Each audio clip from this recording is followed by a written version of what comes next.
বড় শেষ মেহেরবানি যে আল্লাহ আমাকে আপনাকে তার হুকুম মসজিদে এসে ফজরের 2 রাকাত ফরজ নামাজ জামাতের সহিত আদায় করার তৌফিক দান করলেন।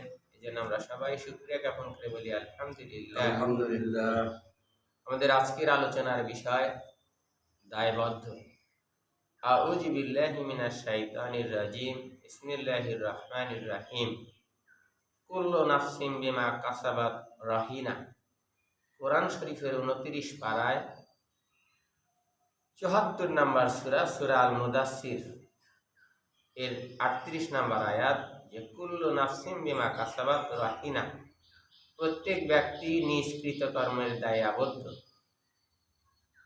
অর্থাৎ রহিনা অর্থ যে মানুষ তার আমলের বিনিময়ে দায়বদ্ধ। অর্থাৎ প্রতিটি মানুষ তার আমলের বিনিময়ে দায়বদ্ধ। একজন আরেকজনের উপর কেউ কারো প্রতি কোনো অভিযোগ বা দোষারোপ করতে পারবে না। সম্পূর্ণ নিজ নিজ কৃতকর্মের আমল দ্বারাই সে দায়বদ্ধ।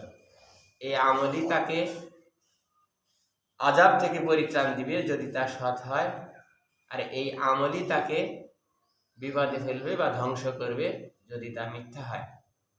দুনিয়ায় একজন মানুষ আরেকজন মানুষের উপর দায় চাপাইতে পারে, একজন মানুষ আরেকজন মানুষের উপর নির্ভরশীল হইতে পারে, কিন্তু কিয়ামতের কঠিন দিনে প্রত্যেকটা মানুষ তার নিজ নিজ কৃতকর্মের দায় নিজ নিজ আমল দ্বারা ভোগ করতে হবে।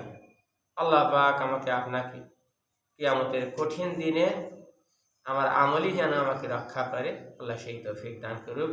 আমিন।